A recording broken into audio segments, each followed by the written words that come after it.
C'est un véritable cours magistral que le président Alassane Ouattara a donné à l'assistance composée de chefs d'État, de ministres, d'officiels japonais et d'universitaires. Cet exposé a porté sur les sources de la croissance en Afrique.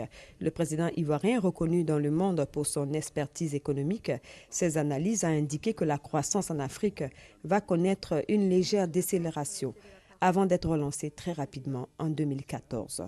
Et pour surmonter ce défi, les leaders africains devraient mettre l'accent sur 4 priorités: les échanges intracommunautaires et les financements de grands projets d'infrastructures, le développement des ressources énergétiques, la modernisation de l'agriculture et enfin le développement humain, indispensable à la mise en œuvre de ces politiques. Et bien évidemment, l'aide du gouvernement et du secteur privé japonais sera d'un apport déterminant pour atteindre ces objectifs de croissance. L'intégration est essentielle pour accélérer notre croissance parce que de tout temps, il a été donc remarqué par les économistes que le commerce est le moteur essentiel de la croissance. Et c'est ce qui nous amène à penser à un certain nombre de grands projets d'infrastructures. Ces grands projets d'infrastructures ont l'avantage de stabiliser la croissance, c'est-à-dire nous assurer qu'une croissance démarrée ne fléchit pas, mais également donner les voies et moyens donc, de la circulation des biens et services. L'énergie est également une source essentielle et c'est pour cela que nous avons mis l'accent sur le développement du secteur énergétique dans notre pays et aussi dans la sous-région. La Côte d'Ivoire a pu augmenter de 30% sa capacité de production ces 18 derniers mois et compte le doubler depuis 2015. En parlant de croissance, on ne peut pas oublier en ce qui concerne mon pays l'agriculture, parce que l'agriculture a été la véritable source de croissance au cours des 5 dernières décennies. La Côte d'Ivoire a été reconnue pendant de nombreuses décennies comme étant un pays modèle en parlant de croissance et d'amélioration des conditions de vie des populations.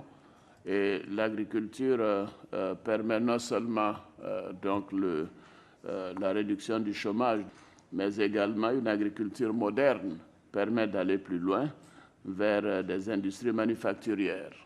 Et quand on regarde d'ailleurs les statistiques au niveau du continent, la Côte d'Ivoire compte parmi les premiers pays en matière de pourcentage de l'industrie manufacturière par rapport au PIB.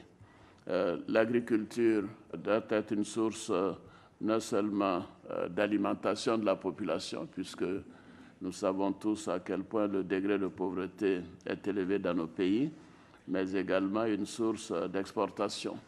C'est en cela que nous voulons mettre, nous, l'accent sur la production de riz, qui est devenue maintenant donc une denrée ordinaire, aussi bien en Côte d'Ivoire, dans la sous-région, que sur le continent.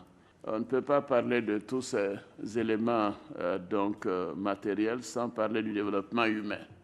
Et je me réjouis des annonces qui sont faites par le président de la JICA concernant les investissements en ressources humaines, la formation, et là également en matière d'avance technologique, tout le monde connaît donc le rang du Japon et nous serions donc heureux que les autorités continuent d'en faire une priorité par rapport à leurs actions en matière de coopération avec le continent africain. Le président Alassane Ouattara a rendu hommage à la Banque africaine de développement qui présidait cette séance thématique, la BAD qui a repris ses financements à la Côte d'Ivoire et a encouragé les autorités japonaises à travers la TICAD à envisager des programmes de financement intégrés et de cofinancement avec la BAD qui a une grande expérience dans tous ces secteurs.